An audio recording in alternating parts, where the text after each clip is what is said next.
While playing the new Pokemon DLC, the Indigo Disc, I couldn't help but wonder one question. Why are Mario games just better than this? Seriously, this isn't a thought I've just had while playing only Pokemon. As of late, I felt like most games just haven't been all that great to me. Sure, there are some absolute gems. Tears of the Kingdom is my personal favorite game in a long time, but that does not take away from the fact that gaming and game devs are just missing some secret sauce to make their games all the more special. Lucky for us, the secret sauce is a formula, and the name of it is the Mario effect. Welcome guys to my video essay on why Mario games are just better. Prologue.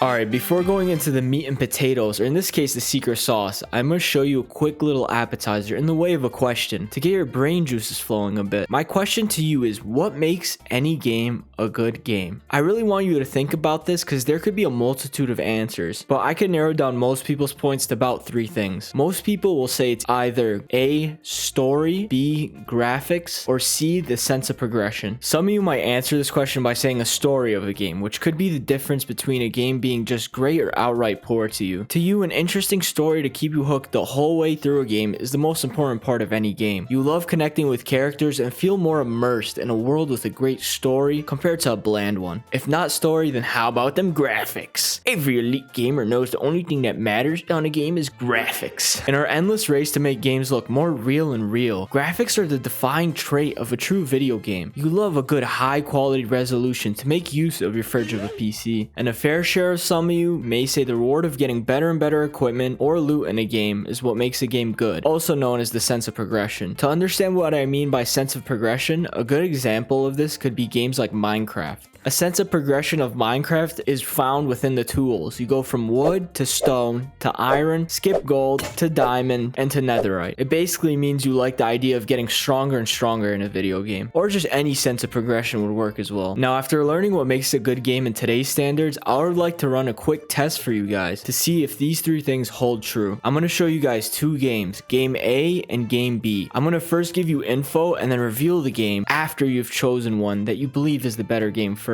I want you to select which is the better game based on the info I'll give you right now. Option A. It has an alright story, it has good graphics, and it has a reward system. Now on the other hand, option B has a boring story, limited resolution and graphics, and no real reward system for playing the game. If you picked A, you'd be surprised to know that you're actually wrong. And if you chose B, first of all, why? You would also be mistakenly wrong. And if you're a smart guy or gal and you chose C, you were also horribly mistaken. I knew some people would try this, and the correct answer was actually Game M, which is conveniently at scale 1 in the top left corner of the screen. If you were paying attention, you should have seen it. While looking at the info I've given you for Game M, you notice that it's much worse than the other choices. But everyone knows Game M is the far better game here, despite having poor gamer stats in comparison to the others. Why is that? Well, the short answer is Mario games being better has to do with 4 key things. When talking about why Mario games are so special, what better way to start than to talk about Chapter 1, level design.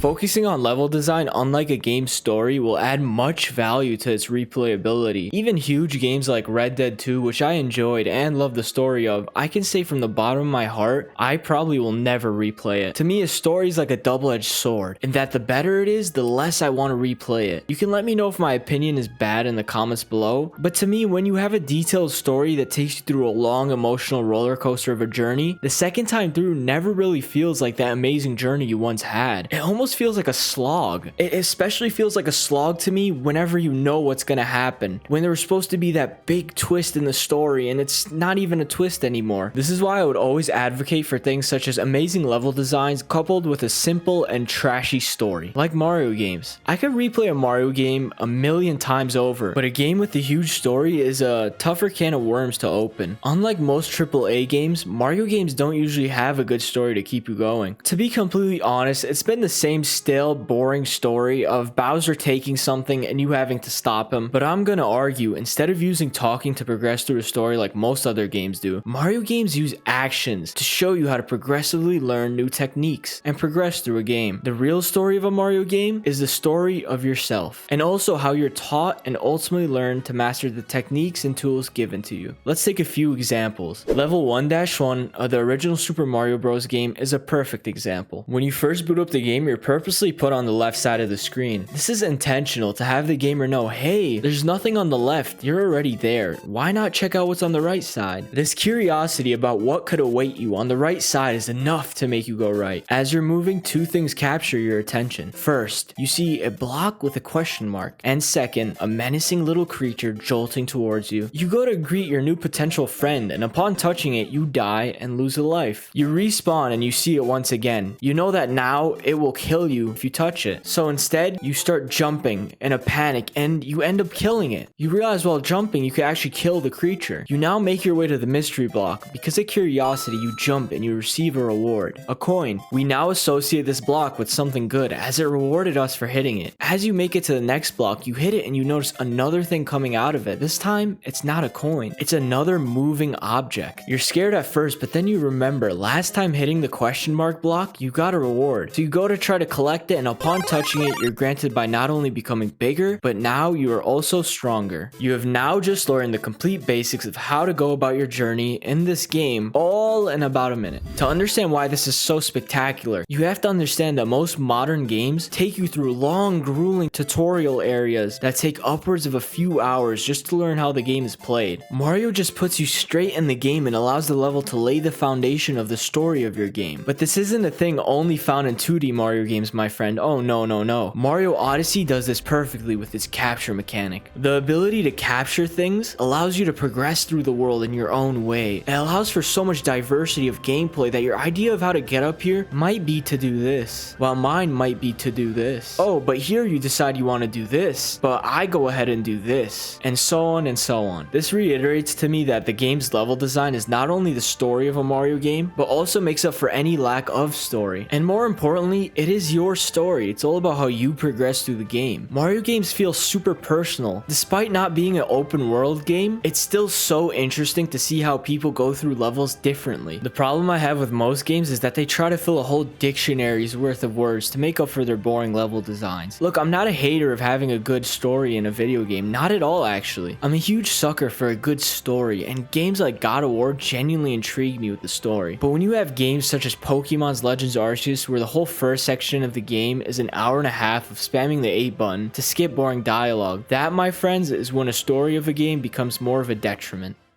Chapter 2: Art Style / Atmosphere. When arguing video games, most people who aren't avid video gamers will attack not only Nintendo, but Mario games specifically for their graphics. Every game has to look like Red Dead 2 to be even considered a good game, or at least that's what it feels like. Yes, other games are more graphically intense than Mario games, but is graphics the end-all be-all to what makes a game look good? I would argue no. And for this point, I would like us to take a look at another game outside of the Mario franchise first. Then, I'll pivot right back to Mario games. A game that shows graphics isn't everything is Cuphead. While Cuphead does not have insane graphics like most high-end selling games such as Cyberpunk or, as mentioned earlier, Red Dead 2, what it does have is a stylistic art style which makes this game stand out from the others. This is thanks to the developers who hand-drew every frame of the game. What makes a gamer appreciate this hand-drawn art style is not only its uniqueness, but the sheer amount of difficulty it takes to pull off. If you don't believe me, then take a look at this clip and count the frames with me. Ready?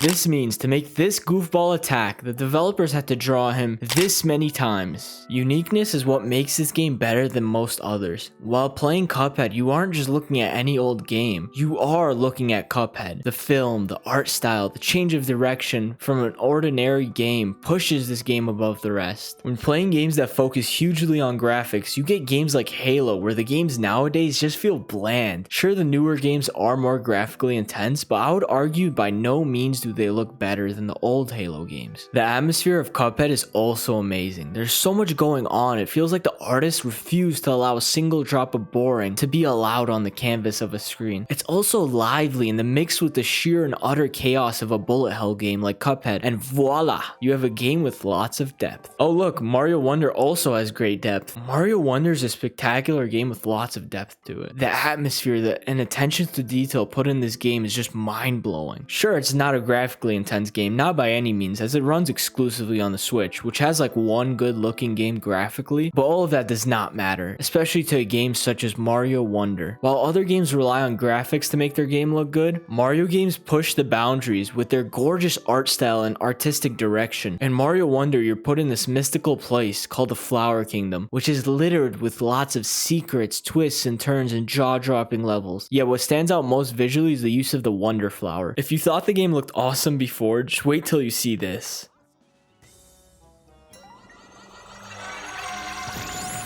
Wait, hang on. What?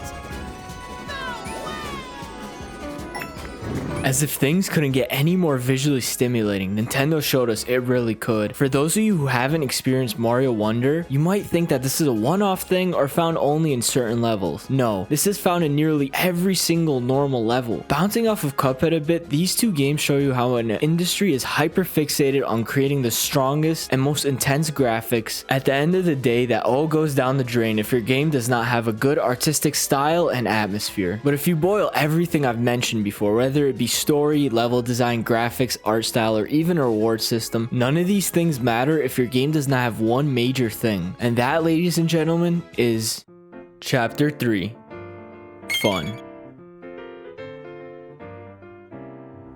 Mario games have truly found the secret formula to having fun. The fact that Mario is a game marketed towards children, yet tons of adults, such as myself, play the game, shows you that Mario is just special. The thing that separates Mario games from the rest is that Mario games are just made to be fun for everyone. This means no matter if it's your mom, dad, grandma, grandpa, pet dog, and I mean everyone, even Uncle Jimmy, anyone with a soul will light up with a sense of nostalgia, joy, or just pure happiness when booting up a Mario game. The uniqueness of appealing to everyone is what allows Mario and his games to transcend gaming itself. To prove my point that Mario games are just more fun than other games, we're going to do some A/B testing. For those of you who don't know what A/B testing is, it means I'll play a 5-second clip of a Mario game on one side and another 5-second clip of a different game beside it. To be as unbiased as possible, I'll be doing the following 3 things with it. 1, I will choose footage from a walkthrough on YouTube. So that means I will not be using my own footage, so I won't have any personal bias.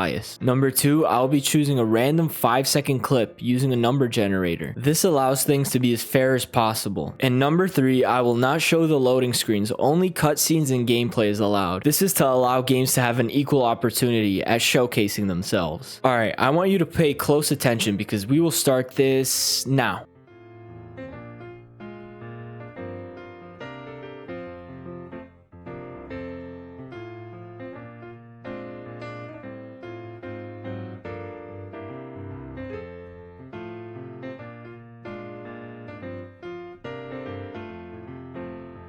Alright, we're done. I hope you paid attention. If not, skip back a bit because this is very important. Based on the evidence I've provided you, I could say that Mario games were in fact the more fun games to look at all 3 of the times. Now, some doubters or soulless human beings who genuinely hate Mario games might now change their argument and argue that Mario games have no real reward for playing, and that games like Fortnite and games like Fortnite offer rewards in the way of V-Bucks and skins and battle passes. So why would a person ever play a game like Mario when there's nothing really to earn? Last time I checked, Mario did not have V-Bucks, a battle pass, or Thanos and LeBron James queuing up for a duo game. Mario has no reward system is what you may argue. If this is you, I would like to argue that the reward system of Mario games not found within the game, but rather within yourself. Through the fun you received while playing the game. Your reward for playing Mario games is having fun. Chapter 4, Longevity of Mario Games.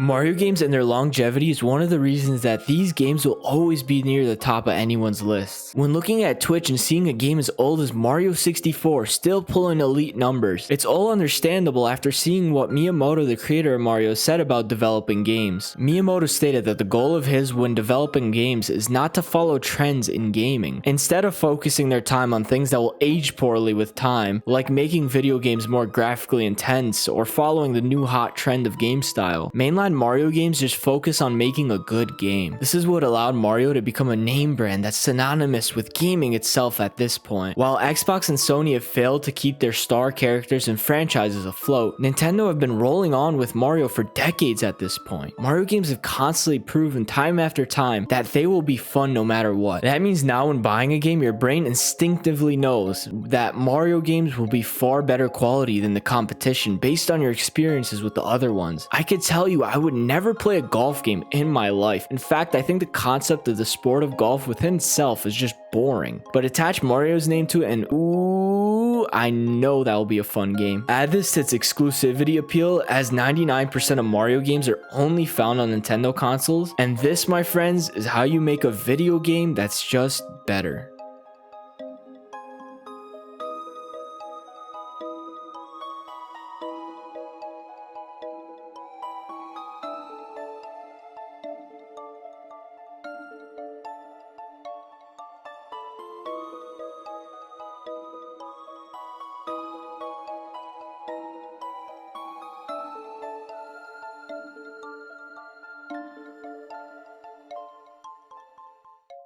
Chapter 5, Fortnite.